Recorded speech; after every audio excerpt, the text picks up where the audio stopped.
గత ఎన్నికల్లో వారిద్దరూ పోటీ చేసి ఓటమి చవిచూశారు. ప్రస్తుతం ఆ మాజీ ఎమ్మెల్యేలు ఒకే నియోజకవర్గం నుంచి పోటీ పడ్డం ఆ పార్టీకి తలనొప్పిగా మారిందట. ఇద్దరు నేతలను సర్దుబాటు చేయకపోవడంతో వారిలో అసంతృప్తి నెలకొందట. దీంతో ఇరువురు పార్టీ కార్యక్రమంలో చురుగ్గా పాల్గొనలేకపోతున్నారట. ఇంతకీ ఆ నేతలిద్దరూ ఒకే నియోజకవర్గ బాధ్యతలు ఎందుకు ఆశిస్తున్నారు? ఎవరా నేతలు? ఏదా నియోజకవర్గం? అసలు అక్కడ రాజకీయ సమీకరణాలు ఎలా ఉన్నాయి?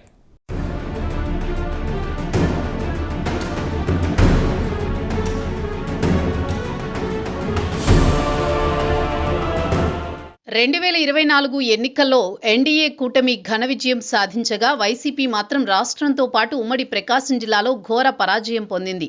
జిల్లాలో పక్కాగా గెలుస్తామనుకున్న స్థానాలు సైతం కూటమి సునామీలో గల్లంతయ్యాయి.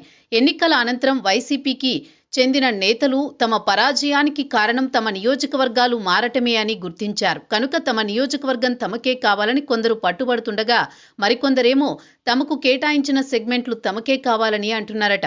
దీంతో ఫ్యాన్ పార్టీ నేతల మధ్య కోల్డ్ వార్ నడుస్తున్నట్లు ప్రచారం జరుగుతోంది. ఈ ఇష్యూని పరిష్కరించలేక పార్టీ అధిష్టానం తలపట్టుకుంటున్నట్టు తెలుస్తోంది. అయితే ప్రకాశం జిల్లాలో ఇద్దరు నేతలు ఒకే సెగ్మెంట్ను కోరుకుంటుండటంతో పొలిటికల్ సర్కిల్లో తీవ్ర చర్చ జరుగుతోంది. ఇరువురి మధ్య జరుగుతున్న యుద్ధం మార్కాపురంతో పాటు గిద్దలూరు వైసీపీ క్యాడర్ను అయోమయంలోకి నెట్టేస్తోంది.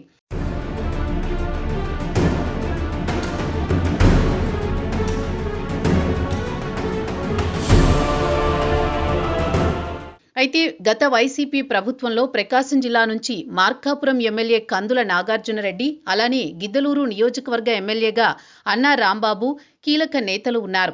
2024 నాటికి ఇరువురిపై అవినీతి, భూ కబ్జాలతో పాటు వైసీపీ క్యాడర్తో సఖ్యతగా ఉండట్లేదని ఆరోపణలు వచ్చాయి. ఈ నేపథ్యంలో ఇద్దరు నేతలను వేర్వేరు నియోజకవర్గాలకు బదిలీ చేశారు. మార్కాపురం ఎమ్మెల్యే నాగార్జునరెడ్డిని గిద్దలూరు వైసీపీ అభ్యర్థిగా బరిలో దింపింది. అలాగే గిద్దలూరు ఎమ్మెల్యేగా ఉన్న అన్నా రాంబాబుని మార్కాపురం నుంచి పోటీ చేయించింది. వీరిద్దరూ కూడా కూటమి సునామీలో నిలవలేకపోయారు. ఓటమి చవిచూశారు. అనంతరం జరిగిన పరిణామాల నేపథ్యంలో రాంబాబు, నాగార్జునరెడ్డిలు మార్కాపురం కేంద్రంగా రాజకీయాలు చేయాలని నిర్ణయించుకున్నట్లు టాక్ వినిపిస్తోంది.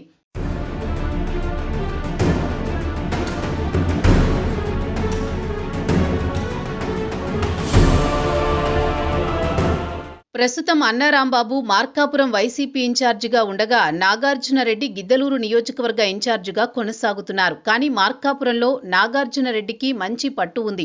అలాగే గిద్దలూరు నియోజకవర్గం రెడ్డి సామాజిక వర్గానికి అనుకూలంగా ఉన్నప్పటికీ ప్రస్తుత ఎమ్మెల్యే అశోక్ రెడ్డి స్థానికుడు కావడంతో స్థానిక సామాజిక వర్గం నాగార్జునరెడ్డికి సపోర్ట్ చేయట్లేదట.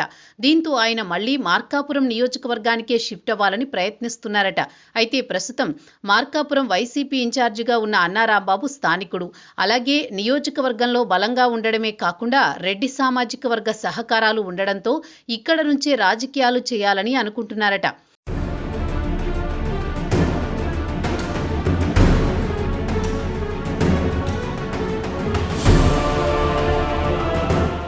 ఇదిలా ఉంటే 2014లో గిద్దలూరులో వైసీపీ తరపున గెలిచిన అశోక్ రెడ్డి అప్పటి ఎన్డీఏ కూటమిలో చేరారు. అనంతరం 2019 ఎన్నికల్లో జగన్ పాదయాత్ర ప్రభావంతో అన్నా రాంబాబు విజయం సాధించగా అశోక్ రెడ్డి ఓటమి పాలయ్యారు.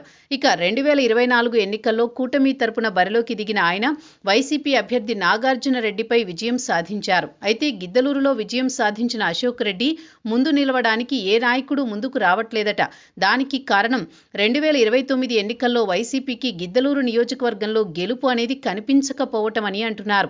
దీంతో 2024 ఎన్నికల్లో స్థానచలనం పొంది అటు నుంచి ఇటు, ఇటు నుంచి అటు మారి పోటీ చేసి ఓడిన ఈ ఇద్దరు మాజీ ఎమ్మెల్యేలు ఇప్పుడు మార్కాపురం కోసం పట్టుబడుతున్నారట. అలాగే ఎవరికి వారు రాజకీయ భవిష్యత్తు కోసం ప్రయత్నాలు మొదలుపెట్టడం చర్చనీయాంశంగా మారింది.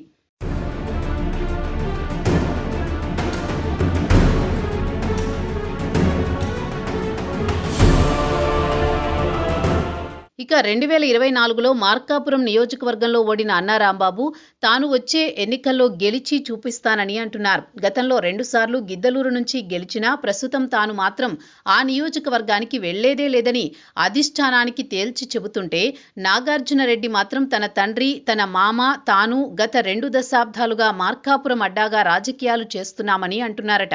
అలాగే స్థానికంగా తమకు మంచి పట్టు ఉందని పేర్కొంటున్నారు.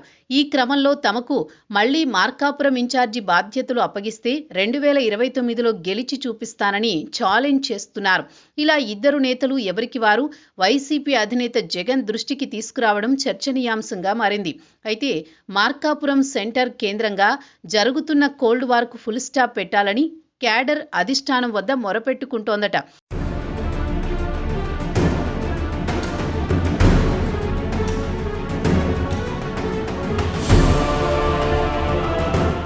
మొత్తానికి ఉమ్మడి ప్రకాశం జిల్లాలో గత 2 దశాబ్దాలుగా ఎన్నడూ లేని విధంగా రాజకీయ సమీకరణాలు జరుగుతున్నాయి.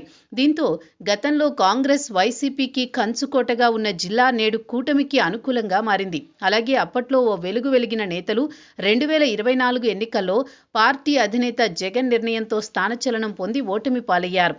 అయితే ఓడిన నేతలు మళ్లీ తమ సొంత నియోజకవర్గానికి షిఫ్ట్ అవ్వాలని ట్రై చేస్తున్నారట. మరోవైపు తమను ట్రాన్స్ఫర్ చేసిన నియోజకవర్గాలు తమకే కావాలని కొందరు నేతలు కోరుతున్నారని టాక్ వినిపిస్తోంది. దీంతో వారిని ఎలా సర్దుబాటు చేయాలో తెలియక పార్టీ పెద్దలు తలలు పట్టుకుంటున్నారట. అయితే ప్రస్తుతం మార్కాపురం, గిద్దలూరు నియోజకవర్గాలలో వైసీపీ అధిష్టానం ఏ నిర్ణయం తీసుకున్నా మిగతా సెగ్మెంట్లపై ప్రభావం చూపే ఛాన్స్ ఉంది. దీంతో ఏ డెసిషన్ తీసుకోవాలో తెలియని పరిస్థితిలో వైసీపీ అధిష్టానం ఉన్నట్టు తెలుస్తోంది. చూడాలి మరి ఈ ఇష్యూని అధ్యక్షుల వారు ఎలా డీల్ చేస్తారో.